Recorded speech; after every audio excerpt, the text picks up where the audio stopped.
This whole course has been packed with growth strategies. Obviously, module 3 in particular, but even modules 1 and 2, if you go back, there's a lot of little tips about growing your channel and your brand. So by now, you should have a good understanding of all the key ways to grow a channel. Because if you're making great content using a combination of all these strategies together, that's a proven recipe for success that can't really fail. It may take a little while, but it can't really fail. So hopefully you're now feeling very confident that you have all the tools you need at your disposal to grow your channel and build a really engaged and loyal audience. However, this training is going to give you all the remaining growth hacks and tips you could possibly need to accelerate that growth even further, just to speed things up even more. And the first strategy we're going to talk about is collaborations. Strategic collaborations with other people in your niche allow you to tap into someone else's audience. You can normally find a channel owner's email address on the About page of their channel, and from there, you can send them a complimentary email that ideally references some of their content to make it more personalized. Like you can name drop some of their videos to show you've actually taken an interest. You then want to put forward the idea of a collaboration, but approaching it from a perspective of what's in it for them, by explaining how it would be beneficial to them, like how you have an audience who you think would really enjoy their videos and vice versa, because we want scenarios where it's win-win for both of you, and so you and whoever you're collaborating with. And whilst it's fine to be a little ambitious with who you try to collaborate with, obviously, remember, if you're a brand new channel, there's no incentive for a channel with hundreds of thousands of subscribers to collaborate with you. You normally have to work your way up by collaborating with channels of a similar size to yours first. But don't be disheartened by that, because a collaboration with a small channel with a loyal following that would love your content may even be better than a collaboration with a big channel that's not very active and not so closely related to your niche. So subscriber number never tells the whole story of how effective a collaboration would be. So this is why I said strategic collaborations, where you actually research channels and find those that would be a genuinely good fit and have an audience who would appreciate your content. And also being wary of who you're associating yourself with. But when someone does agree to collaborate and they get back to your email saying, yeah, that sounds like a good win-win idea, the simplest thing to do then is both of you create a video for each other's channels, where obviously you shout out to go and check out the other person's channel. And when doing this, make sure you make a really great video for their channel. Don't hold back because it's not your own channel, and don't try and pitch loads of products or services in the video. The whole point of a collaboration is to build a bigger audience and have some of their fans and subscribers become fans and subscribers of your channel. Because then, once they're a subscriber and they know you a little better, you can pitch them then, because they'll be more likely to buy your products and services. But the actual collaboration, you should be giving as much value as possible. But this is a really great way to tap into an audience that someone else has already built and convert them to fans of your own. The second strategy that I want to talk about is optimizing your channel's homepage design. Because the thing is, you probably use YouTube quite regularly. So there's a high chance that when you visit someone's channel, you instinctively go to the videos tab. But I assure you, not everyone does that. Most people just look at your channel homepage. And so if you haven't optimized and configured it correctly, you're literally losing out on views and subscribers. The most important thing to do with your homepage is fill the space. So when you press the My Channel button and view your own channel, you'll see a customized channel button near the top of a page. Hit that and you'll be able to add more sections to your channel homepage with lots of different playlists and videos of yours. And what you want to do is use all of those sections on your channel homepage so that when people visit it, it's filled with different content. And we give them as many options as possible, so that increases the chance there's a video they like the look of and they end up clicking on it and watching. And for this reason, I prefer horizontal playlists most of the time, because it means more videos can fit on the homepage. So again, more chances of people clicking on them. But when you're setting up your homepage, you want to pay special attention to what you put as the first playlist, as this will obviously be the one that's most prominently seen when someone visits your channel. And if they don't scroll down, this is the main thing they're going to be looking at. So I recommend making a playlist of your best and most popular videos and put that as the first section of your channel homepage, because that's essentially the first impression you're going to be making. Now let's move on to tip number 3, which is to make your own uploads playlist. When you're adding these channel sections, you'll notice that the default is just a single playlist called Uploads, which, you've guessed it, it's just filled with all your uploads. Now, having a playlist with all your uploads in makes sense, but here's a little bit more of an advanced tip. Make your own uploads playlist, and you can set up a rule so all your videos are automatically added to it. But the reason I say this is that you can then use some SEO tactics that we talked about earlier on the playlist by adding a very searchable title and putting keywords that are searchable within the description. And obviously, you can't do that with the default automatic uploads playlist. You know, it's already made for you. But if you make your own playlist and add your own uploads to it, you can add a title and description that are very searchable. Not only does this mean more people can discover your content through search, but it's also going to make your channel homepage look better if, of all the playlists you select for it, have a good title and description underneath. So for the very first playlist you select on your channel homepage, the one that's going to be right at the top, pay special attention to what you write there, as you're essentially getting a couple of lines of text to display to people when they first visit your channel page, and so you can kind of sell them on your content and what you offer. And so it's literally like being able to write a message to people when they first arrive on your channel.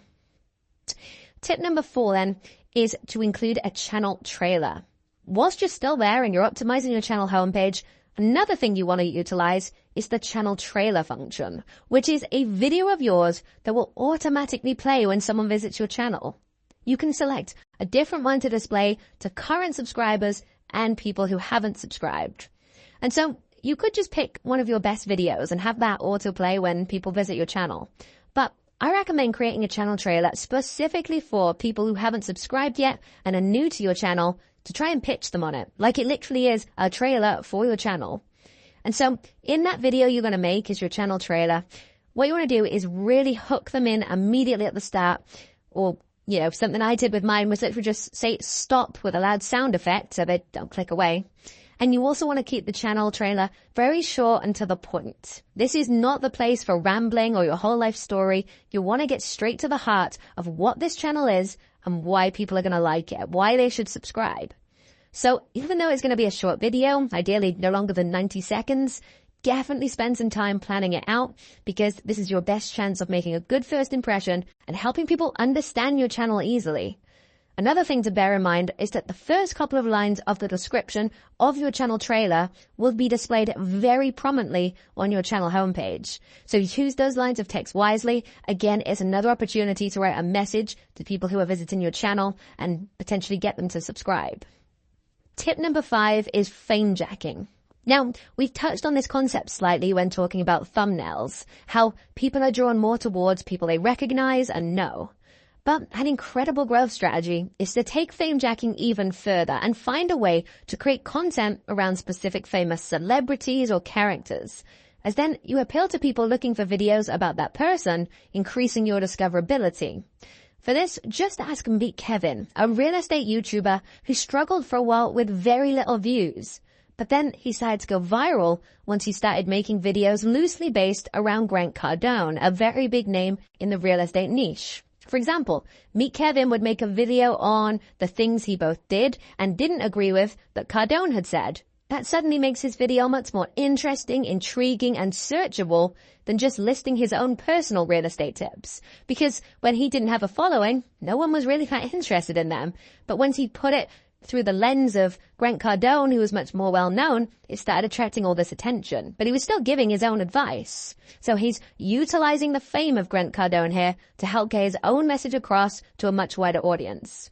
And if you can find a logical way to incorporate famous people and characters into your content and your titles, it can have an incredibly powerful effect in a number of ways. I've tried this with both real people and with fictional characters. It works very well. Tip number 6, name drop the niche leaders. A little bit similar to that previous point, but a easier and simpler way of doing it is that at the end of your video's tags list and at the end of your video's description, sometimes it might be worth including the names of bigger channels in your niche. For example, in the description, you could put at the end, video inspired by X. This is a subtle way of connecting your videos with these larger competitors and can potentially contribute to the chances of your video getting suggested on their videos and them getting recommended together, because YouTube's seeing that you're repeatedly mentioning these channel names in your description, so it's going to form a link between them. Tip number 7, go to a deeper level with your content. We're in a credibility crisis right now, and those who seem to be doing the best are those that don't just talk about the superficial layer of things, but those that get a bit deeper than that. And that may mean being a bit more vulnerable and sharing things that are a little uncomfortable, but that's how you make much more genuine connections and help build a more loyal audience. Remember, you are your own USP, your own unique selling point, because there's only one of you. So that's why you need to be 100% your authentic self. Tip number 8, use the community tab. Once you hit 1,000 subscribers, within the next 7 days, your discussion tab on your channel will change to a community tab, which is great news because community posts appear in users' YouTube feeds, providing another way for you to engage with them without even having to post a video. Better yet, you can add polls in your community posts to gauge the opinions of your audience on certain subjects. So that's really helpful in shaping the type of content you make when you can get feedback on their opinions about things and what they want to see. But you can also add pictures to your community posts, for example, showing behind the scenes from some of your videos. Or you could even promote some old videos of yours to give them a second life, because if you posted some videos when you didn't really have many subscribers, once your audience is a bit bigger, you could reshare those videos on the community page, and I'm pretty certain some of those new subscribers would be interested in going and checking those older videos out. So the point is, the community tab is a seriously underrated way to build your community and give them a further glimpse into your world so they can become more connected with you. And I would say that once you're more established, you can even use the community tab to promote your products and services. Tip number 9 is the Premiere feature.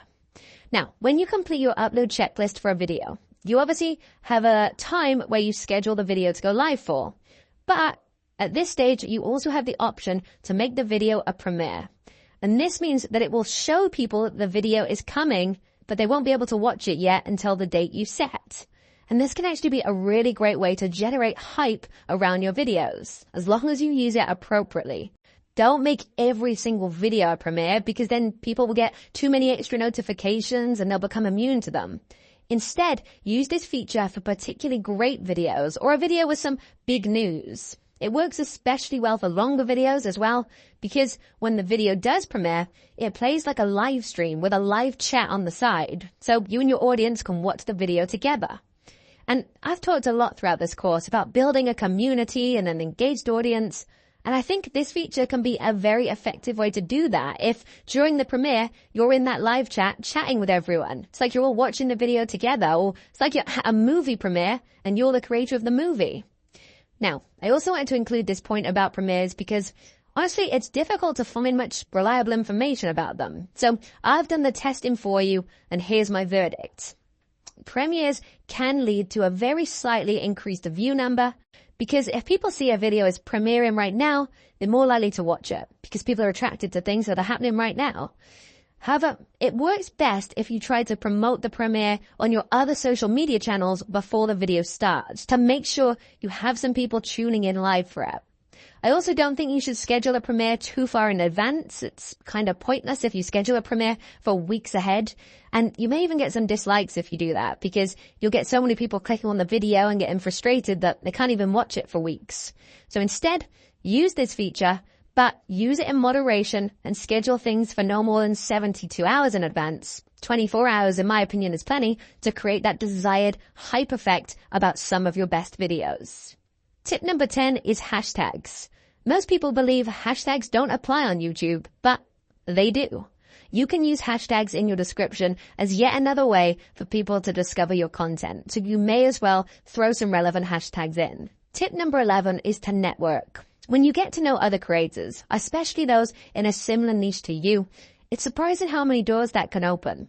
Firstly, it certainly makes collaborations a lot easier, like we mentioned earlier, because rather than having to reach out to people out of the blue via email, you already know them, so it's much easier to set up projects that you can work on together. Secondly, though, it tends to help keep you motivated through environmental exposure of chatting to like-minded, driven people. But also, you never know what it might lead to. In fact, there's a guy I know with a podcast. He's only 19 years old, and he gets the most incredible guests. Like, the co-founder of Netflix was on one of his shows not long ago. And I asked him, how does he get in touch with these people? And he said it's simple. He builds genuine connections with people because he enjoys chatting with them and helping them if he can. And then he'll ask that person for an introduction to someone else that he knows they know. Because there's this concept you may be familiar with of 6 degrees of separation. The idea that you're only ever 6 connections away from pretty much anyone on the planet. Especially now with the internet, people are more accessible than ever.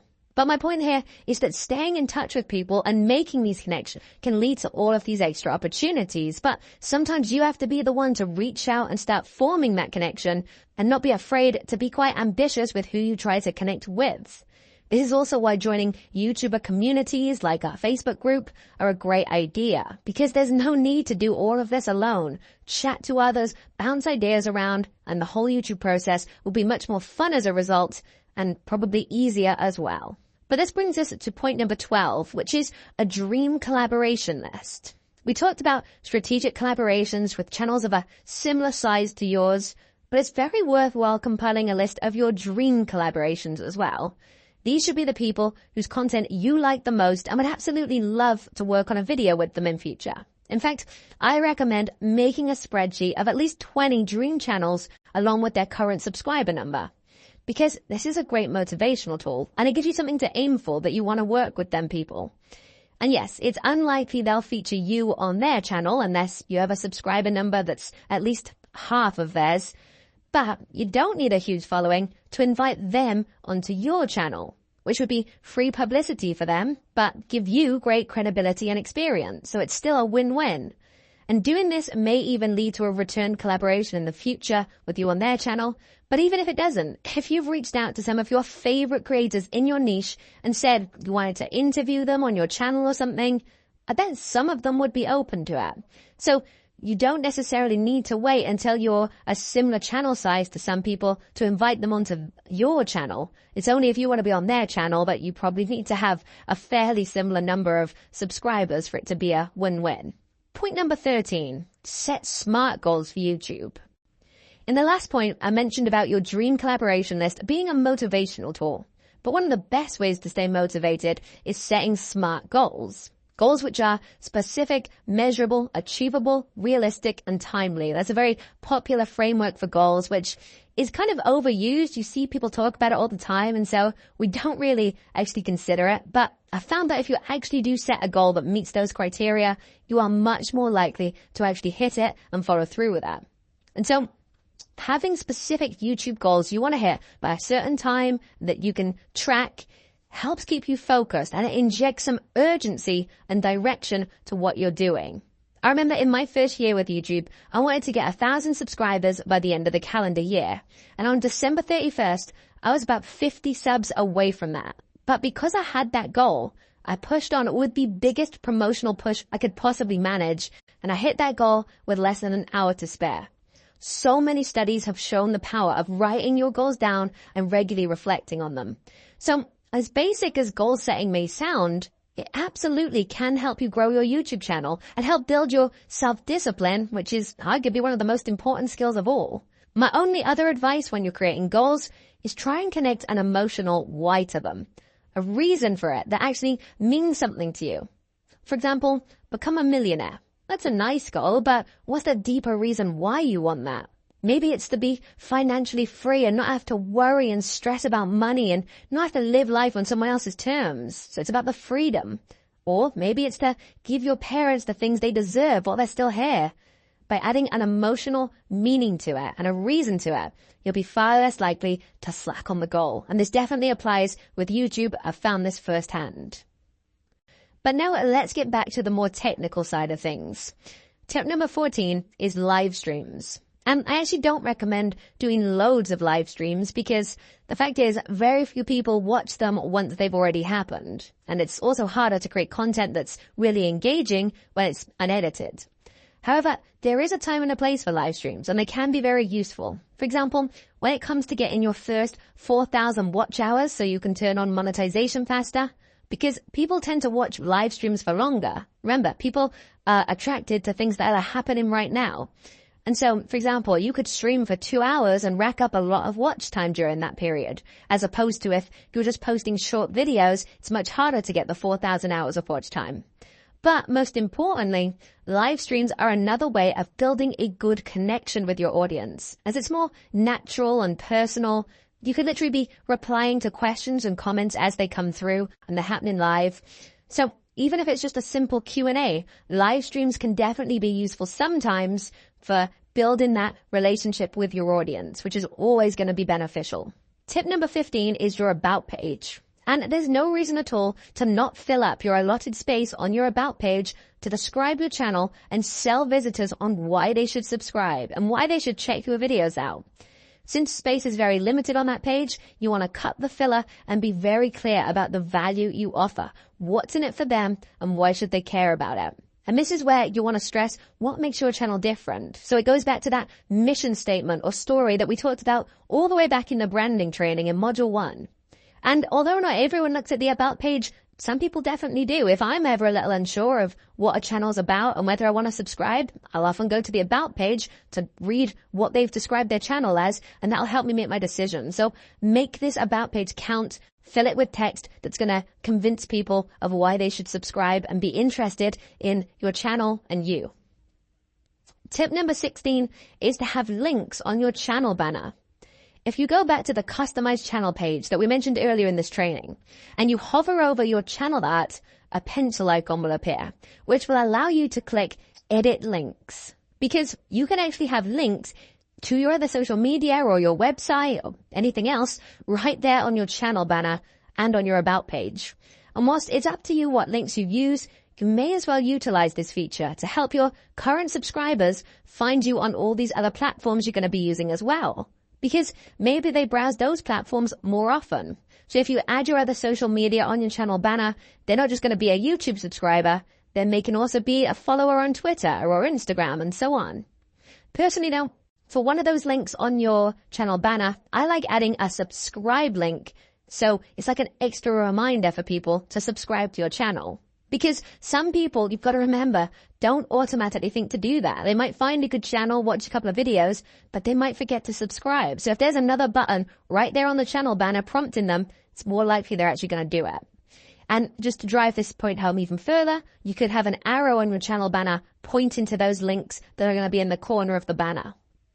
If you do follow that advice and you have a subscribe button on your channel banner, make sure you use this link that's got this thing on the end of your channel name link. So it's got this !sub_confirmation=1. It sounds weird, but if you had that, what happens is that it sends users to a pop-up that will subscribe them to your channel.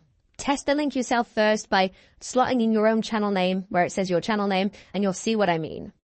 And this brings us very nicely to tip number 17, which is that link people to your channel with that sub-confirmation link. Because that special link I just told you about that prompts people to subscribe when they click on it massively increases the chances of someone subscribing. So when you're sending people to your channel, send them to that link. Because even if they don't click on the subscribe button on the pop-up that comes up, subscribing to your channel is going to be in their mind at least. So they might do it after they've checked out a couple of your other videos. And I'm not saying you always need to use that link whenever you link anyone to your channel. But it doesn't hurt to use that subscription link more often when you are linking people to your channel, because subscription rates almost certainly increase a little because they get that pop-up when they click the link saying, do you want to subscribe to this channel? Tip number 18 is to add a subscribe watermark or a logo watermark. In your YouTube Studio, just click Settings in the sidebar and a pop-up will open. If you click Channel and then Branding, you'll then have the option to add a watermark in the corner of all your videos, either with your logo or simply a subscribe button. Because whenever people hover over this image you select on any of your videos, it will give them the option to subscribe. So this buried away feature can actually help drive up subscriptions to your channel. And that's why I'm including lots of these little tips and tricks people don't really remember or know about, because anything we can do to boost the subscription rate and remind people to subscribe is worth doing. Tip number 19 is edit out dead zones in your videos or use cards to send people elsewhere. Now, earlier in this course, we discussed how in your analytics, you can see at what point in your video people click off it. And so you can learn from this data what to change in future videos. However, what you may not have realized is that if you click on the editor tab in the YouTube Studio, you can literally cut bits out of your video, even if the video is already live. Now, I'm not saying you should do this if there's just a small drop-off in your analytics, but if there's a bit of a video where clearly loads of people are dropping off at that moment, and basically the analytics that they take a nosedive at a certain point in the video, you could potentially cut that part of the video out as long as it'll make sense without it. Because this may get future viewers watching longer, because clearly that little part of the video was not holding people's attention enough. So you could just cut it out. Alternatively, at that point where viewer interest seems to be dropping off, you could add a card to the video with a link to another one of your videos. Because that way, even if their attention does fade at that point, they'll get a little pop-up with another one of your videos, so they're more likely to go and watch that as opposed to someone else's video. So we're basically just looking at where in our videos we've got these dead zones where people are clearly dropping off very sharply, and we're just doing something about that. We're either editing the bit out or we're putting a card in there to send them to another of our videos. So at least we don't lose their attention altogether. They just move to a different video on our channel that hopefully has better retention rates. Tip number 20 now is to start thinking more outside the box, which I know is easy to say, but some of the best growth strategies are the ones that you come up with rather than being told about, because those are probably the ones hardly anyone else has thought of, and so they're much more unique. Just ask yourself, where are your audience and how can you reach them? And then start creating your own promotion strategies to find them. I'll give you an example. One that I used briefly at the beginning when I was starting my channel was going to Omegle.com, which is a site where you can chat with strangers online, and entering interests related to my channel. And then I'd tell them about my channel when we're in the chat and link them to it. Because that was a quick way to get my channel in front of people who I knew were interested in the topics that the channel's based on. So that's just a weird example of a way you can get your channel in front of the right people who are going to be interested in your content. But start thinking more outside of the box. Don't always just be looking for someone to tell you a strategy. Start thinking, where are my ideal customers, my ideal viewers, and go and find them and bring them to your channel. Tip number 21, ask people in real life to subscribe. We're so used to everything being online, but don't neglect the opportunity to tell people about your channel in real life. People you know would almost certainly be intrigued to check it out, but you can tell strangers too. If someone asks you what you do, mention your channel. Or if we remember our out-of-the-box thinking, you could literally get some cheap business cards made with your channel on them and hand them out in public. I'm serious. Yes, it's a little unusual, but I guarantee if you spent 30 minutes just handing out cards with your channel link on and a message of why they should subscribe, some people would 100% check it out, because it's very rare you get a card with a YouTube channel link on. So I'm just saying all of this to prove there are limitless ways to get new people checking out your content, which at the beginning is the most important thing, to give the algorithm some data to start pushing your channel for you. We have to get that initial user data, and asking people in real life could be a way of doing that. Tip number 22 though is to periodically update your outdated videos SEO. Because remember we said that updating the SEO can sometimes give a video a bit of a new life.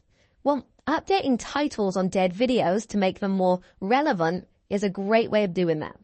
For example, if you have videos that have a year in the title, for example, let's say you made a video, how to build an e-commerce site in 2019. Well, then just update the year to the current year, because that's what people are going to be searching for. So this is a really easy way to just update all your videos and make them more relevant. Tip number 23 is to double down on quality, shareable content and then encourage people to share it.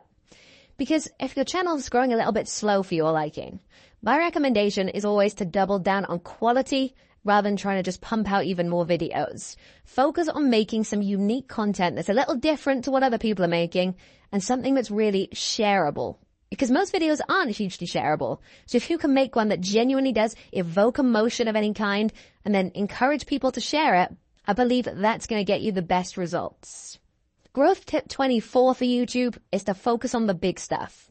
And as obvious as that might sound, it's really easy to get bogged down in all the little technical details of your channel. So sometimes we need a reminder of the 80-20 rule, that 20% of what we do achieves 80% of our results. So obviously pour your attention into that 20% and try and skip all the busy work that doesn't actually make a big difference. For example, once you're getting, let's say, over 50 comments on a video, it's probably worthwhile switching to just giving hearts to comments, to show you're still reading them, but without taking the time to reply to every single one, and actually spending more of that time on creating great videos, since that's what's going to move the needle forward the most with your channel.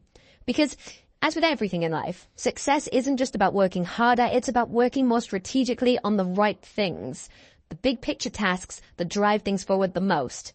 So it's about constantly weighing up what's the best and most important use of my time right now, because at the beginning, replying to all those comments probably is really important, but once you've already got a really engaged following, then maybe there are other elements that need more of your attention. It's about weighing those things up, working out what's best for you, but always remember the 80-20 rule and focusing on the big stuff, because with YouTube, there's so many things you could be focusing on.